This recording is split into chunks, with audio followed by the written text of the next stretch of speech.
الحمد لله على نعمة الإيمان الحمد لله على نعمة الإسلام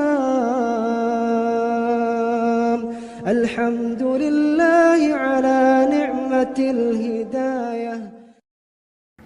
Anda bisa buka surah Ibrahim, ya, surah nomor 14 ya. Saya izin sebentar untuk mengecek ayatnya tentang perkataan iblis. Ya. Nanti di sini Allah SWT menggambarkan bagaimana nanti iblis pada saat dia masuk neraka pada hari kiamat, naudzubillah, dia akan berkhutbah, dia akan bicara dan mengungkap semuanya kalau dia sudah menipu manusia. Tapi Allah Subhanahu Wa Taala sudah mengingatkan kepada kita semua, teman-teman sekalian. Dalam ayat ini saya lagi cari sekarang posisi pasnya ayat keberapa ya. Itu bagaimana apa yang akan terjadi nanti di neraka jahanam ya. Itu sudah diceritakan oleh Allah SWT dan iblis dibongkar kedoknya gitu. Ya, itu di ayat 22. Anda bisa buka surah Ibrahim surah nomor 14 ayat 22. Tolong buka ini penting, saya akan baca. Sekali lagi surah Ibrahim surah nomor 14 ayat 22. Saya bacakan, A'udzubillahi minasyaitonirrajim. Apa yang terjadi nanti di neraka Allah sudah buka untuk orang beriman sekarang di dunia. Wa qala asyaitanu lamma qudiyal amru innallaha wa'adakum wa'dal haqqi wa wa'adtukum fa akhlaftukum. Wa ma kana li 'alaykum min sultanin illa an da'awtukum fastajabtum li. Fala talumuni walumu anfusakum.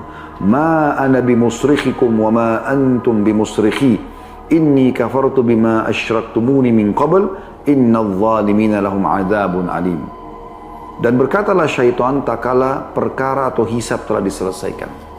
Sudah selesai semua timbangan amal hari kiamat, Allah izinkan dia bicara. Tapi kita tidak harus tunggu itu terjadi nanti hari kiamat. Allah sudah sampaikan ke telinga Bapak Ibu pada siang hari ini, baik live ataupun nanti teman-teman yang ikuti ya siaran ulangnya. Perhatikan, Allah sudah buka kepada kita di sini sekarang supaya jangan tertipu. Apa yang iblis bilang nanti pada hari kiamat? Sesungguhnya Allah telah menjanjikan kepadamu janji yang benar. Salatlah, puasalah, jujurlah, tanggung jawablah, bakti sama orang tua lah. Ya, jauhilah zina, nipu, bohong, riba, segala macam. Allah berikan janji baik kepada orang yang taat, mengerjakan amal saleh dan memberikan ancaman pada orang yang durhaka. Allah sudah janji itu. Dan aku pun telah menjanjikan kepadamu, ya, tapi aku menyalahinya. Dia mengatakan, udahlah, nggak usah sholat nanti aja, nggak usah bantu orang itu. Itu orang tuamu itu terlalu kasar dan seterusnya. Syaitan bisikin kita supaya bentrok dengan apa yang harus kita lakukan, ketaatan kepada Allah SWT. Tapi dia bilang apa? Tapi aku menyalahinya. Aku tidak mau membelamu gitu.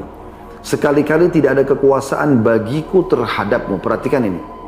Tidak ada kekuasaan syaitan mencekik orang ya atau melakukan hal-hal.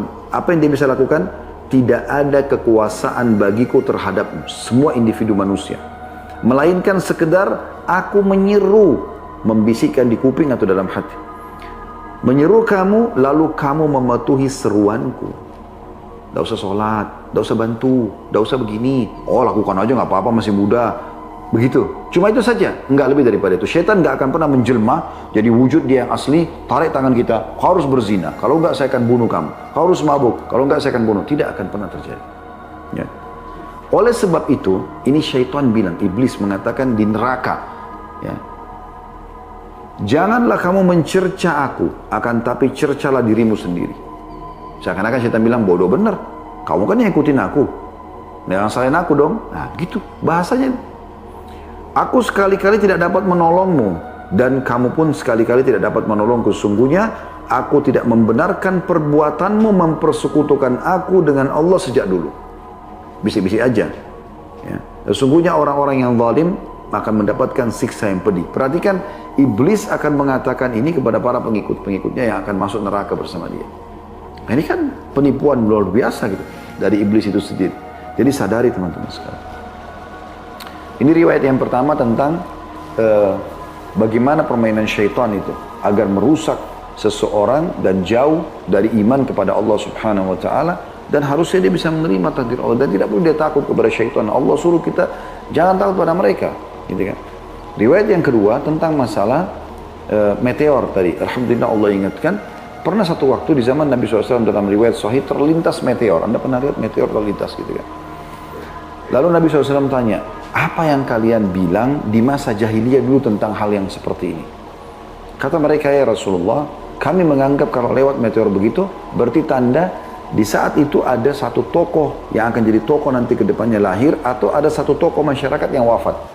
Kata Nabi SAW, tidak seperti itu, atau bukan seperti itu. Sesungguhnya, kalau Allah Subhanahu Wa Taala menentukan sebuah keputusan, maka para pemikul arsh, singgasana Allah di atas langit sana, dipikul oleh 8 malaikat, itu bertasbih. Lalu kemudian para malaikat di langit ke-7 bertasbih, langit ke-5, 6 begitu, langit ke-5 begitu, langit ke-4 begitu, langit ke-3 begitu, langit ke-3, langit ke-2, langit ke-1, semuanya bertasbih kepada Allah. Lalu mereka bertanya kepada para malaikat pemikul arsh, apa keputusan Tuhan kita? Lalu disampaikanlah. Nah pada saat itu kata Nabi SAW, para syaitan-syaitan ini bersusun-susun, dan Nabi berikan gambaran dengan tangan beliau seperti ini. Ya. Sampai ke langit untuk mencuri informasi itu.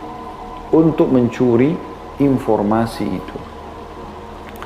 Nah, di situ Allah siapkan para malaikat yang memegang panah-panah api dari bintang-bintang.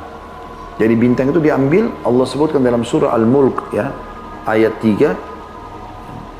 Alladzi khalaqa sab'a samawatin tibaqan ma tara fi khalqir rahmani min tafawut farji'il basar hal tara min futur wa ja'alnaha rujuman lisyayatin, potongan ayat itu, dan kami jadikan sebagai rajam untuk para syaitan, ya. Surah nomor 67, ya, surah Al-Mulk. Allah pastikan kalau memang bintang-bintang itu dijadikan sebagai anak panah, ya, ayat kelimanya dalam surah Al-Mulk ayat 5. Walaqad zayyana as-samaa'a ad-dunya bimasabiha wa ja'alnaha rujuman lisyayatin wa a'tadna lahum 'adzabas sa'ir.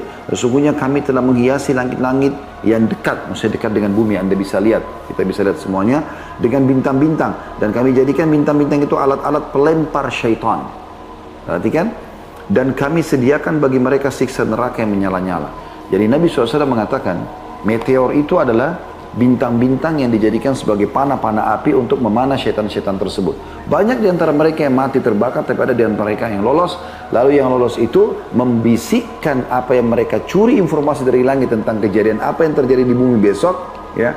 Lalu mereka laporkan kepada para sekutu mereka dari para dukun-dukun itu. Jadi bukan dukunnya tahu gaib, enggak, curi informasi. Dan Nabi SAW mengatakan, subhanallah, saya pernah sampaikan ini pada saat kami bedah tentang masalah sihir dan perdukunan.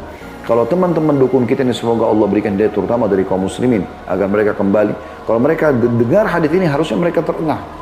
Kata Nabi SAW, dan para syaitan tersebut, ya, dari informasi yang mereka sampaikan, mereka bumbuhi dengan 100 kedustaan. Jadi kadang-kadang terjadi, kadang-kadang tidak, gitu kan. Karena mereka bohong. Yang penting mereka dapat imbalan dari sekutunya, dari manusia tersebut. Jadi ini penting sekali, teman-teman sekalian. Lalu kata Allah, saya ulangi ayatnya, kita kembali ke Al-An'am 59 tadi, dan di sisi Allah lah kunci-kunci semua yang gaib. Tidak ada yang mengetahuinya kecuali dia sendiri, dan dia mengetahui apa yang ada di daratan dan di lautan. Jumlahnya, jenis hewannya, apa saja fasilitas di sana, ya. Dan sesuatu yang membahayakan pun Allah sudah tahu semua. Dan tiada sehelai daun pun yang gugur, melainkan dia mengetahuinya pula. Dan tidak jatuh sebutir biji pun dalam kegelapan bumi, dan tidak pula sesuatu yang basah ataupun kering, melainkan tertulis dalam kitab yang nyata atau lauhil mahfuz.